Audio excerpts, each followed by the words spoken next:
ओ बाबा तेरी मुरली बड़ी है निराली। ओ बाबा।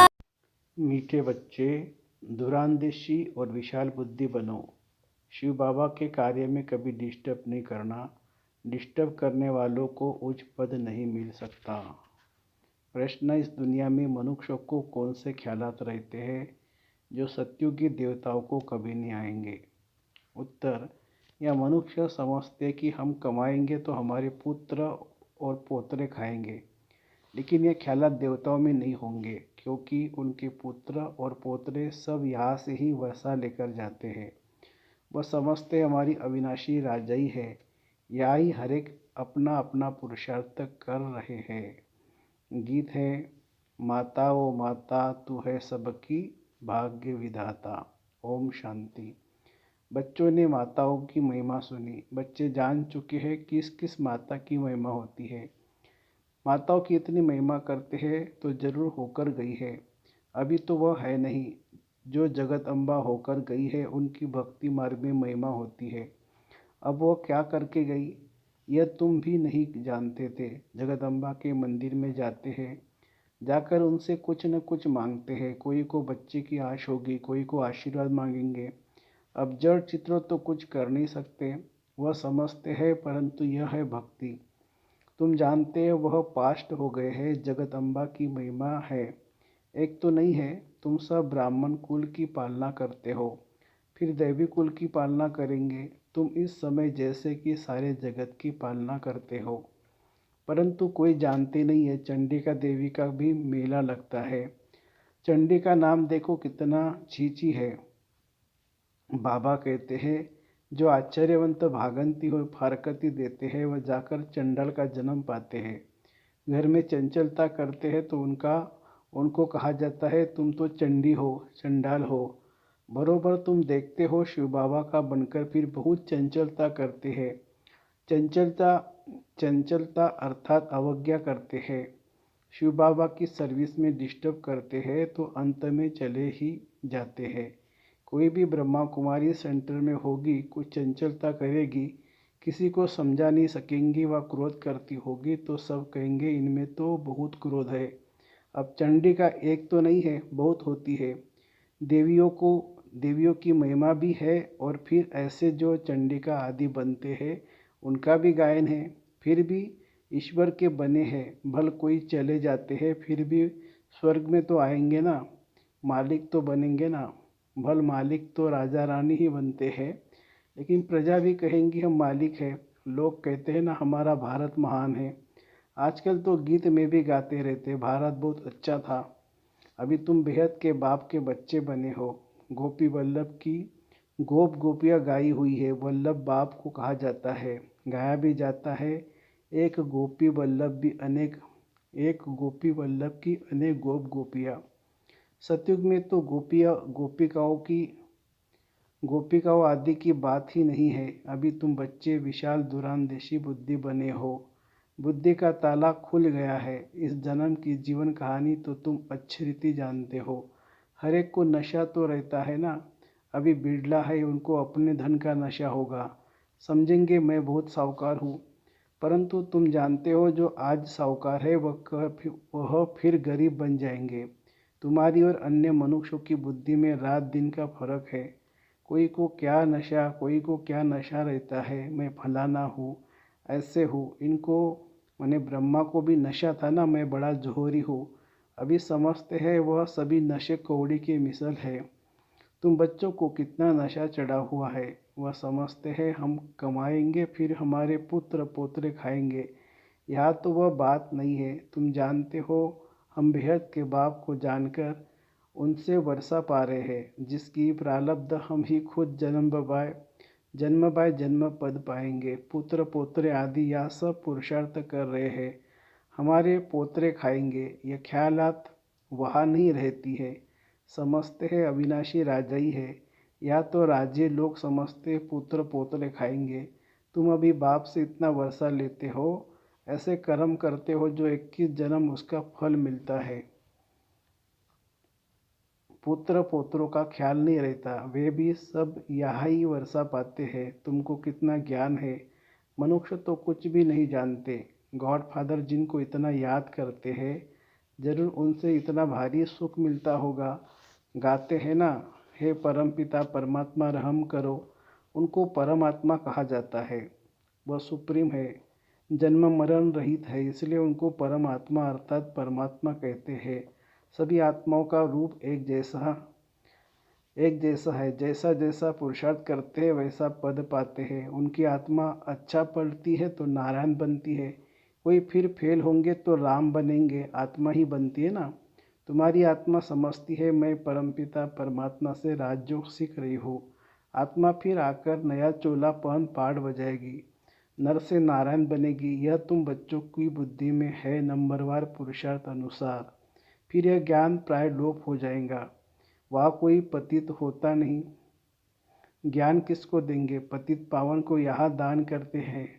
अच्छा समझो, गंगा पतित पावनी है तो भी वह राजयोग तो नहीं सिखला सकती है ना। बाप तो राजयोग सिखलाते हैं ना। यह सारा ड्रामा का राज आदि से अंत तक तुम बच्चों की बुद्धि में है। तुम सब पढ़ते हो तो एक ही क्लास में, लेकिन नंबरवार हो। शुरू शुरू में 300 की भट्टी थी, गौशाला में हजारों की अंदाज में गौए हो हो तो कोई संभाल भी न सके। भट्टी भी थोड़ों को बननी थी। उनमें से भी कई तो चल रहे हैं, कई टूट पड़े।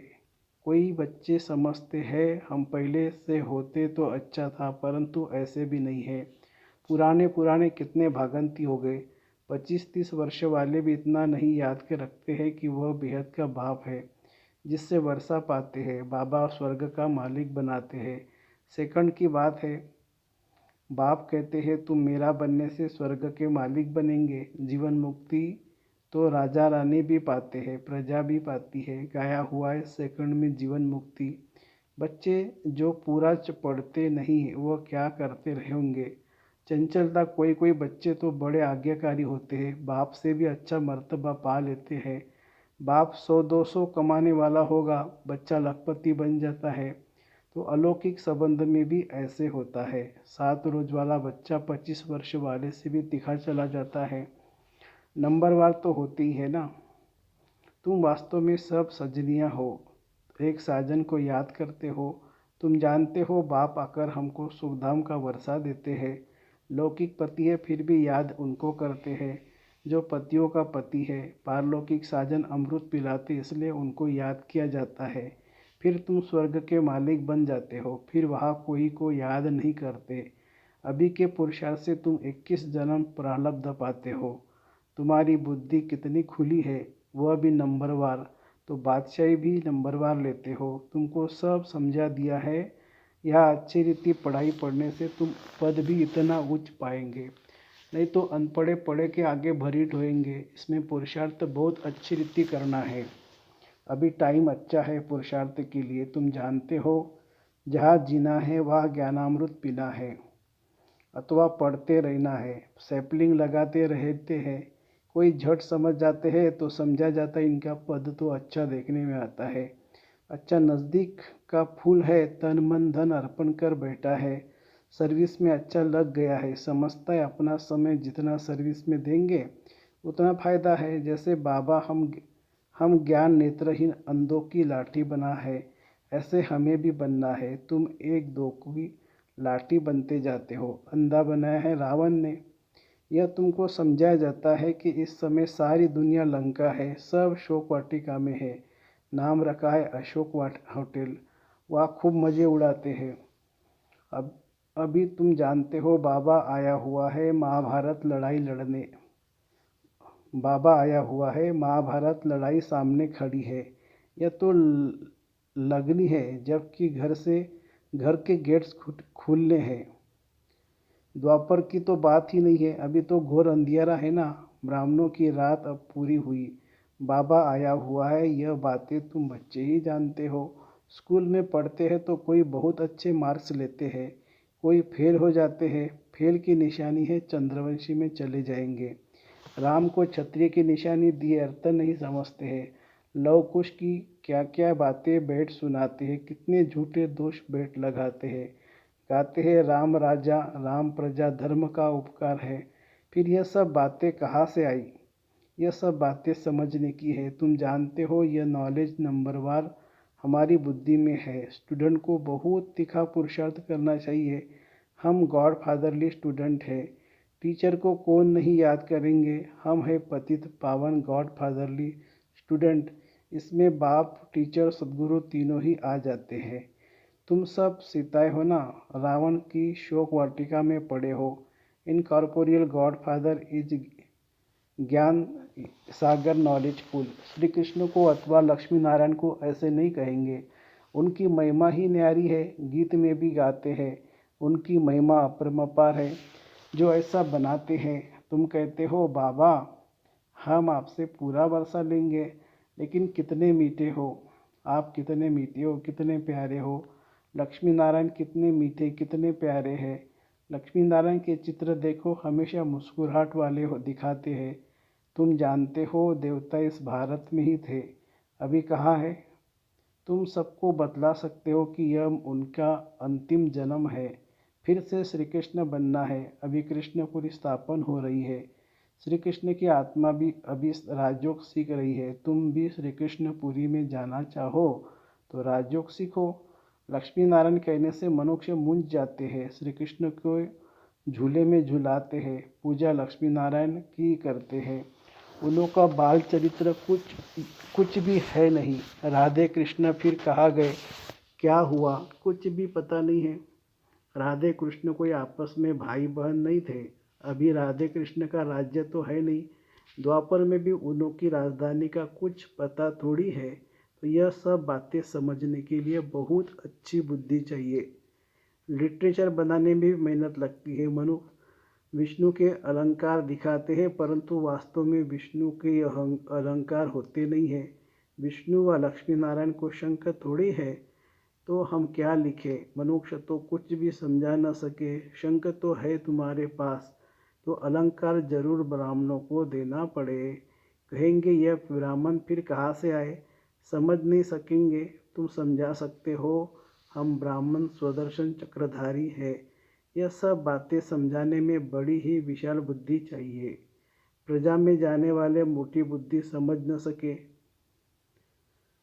समझाने में बड़ी ही डिफ़िकल्टी लगती है। बाबा लिखते भी है सिकिलदे स्वदर्शन चक्रधारी ब्रह्मा मुख वंशावली, परंतु तुम्हारे पास अलंकार कहाँ है? चित्रों में देवियों को तीसरा नेत्र दिया है, लेकिन उन्हों को तीसरा नेत्र है नहीं। तुम्हारी अब तीसरी आँख खुली है। तुम शक्तियों की महिमा है, जगत अम्बा है, तो बच्चे भी साथ में होंगे। मेजॉरिटी माताओं की है। माताओं को ही उच्च उठाते हैं। अच्छा, मीठे मीठे सिखिलदे बच्चों प्रति माता पिता बाप दादा का याद प्यार और गुड मॉर्निंग। रूहानी बाप की रूहानी बच्चों को नमस्ते। हम रूहानी बच्चों की रूहानी माता पिता बाप दादा को याद प्यार, गुड मॉर्निंग और नमस्ते बाबा, नमस्ते। धारणा के लिए मुख्य सार: अपना समय सर्विस में सफल करना है। तन मन धन सब अर्पण कर जब तक जीना है पढ़ाई पढ़ते रहना है। दूसरी पॉइंट, आपस में एक दो को ज्ञान से पालना करनी है। ऐसा कोई कार्य नहीं करना है जिससे बाप की अवज्ञा हो। वरदान: अविनाशी अतीन्द्रिय सुख में रह, सबको सुख देने वाले, सुख लेने वाले मास्टर सुखदाता भव। अतीन्द्रिय सुख अर्थात आत्मिक सुख अविनाशी है। इंद्रियां खुद ही विनाशी है, तो उससे प्राप्त सुख भी विनाशी होगा। इसलिए सदा अतीन्द्रिय सुख में रहो तो दुख का नाम निशान आ नहीं सकता। अगर दूसरा कोई आपको दुख देता है तो आप ही नहीं लो। आपका स्लोगन है सुख दो सुख लो, न दुख दो न दुख लो। कोई दुख दे तो उसे परिवर्तन कर आप सुख दे दो, उसको भी सुखी बना दो, तब कहेंगे मास्टर सुखदाता। स्लोगन है अधिक बोलकर एनर्जी गंवाने के बजाय अंतर्मुखता के रस के अनुभवी बनो। अधिक बोलकर एनर्जी गंवाने के बजाय अंतर्मुखता के रस के अनुभवी बनो। अच्छा, ओम शांति शांति शांति।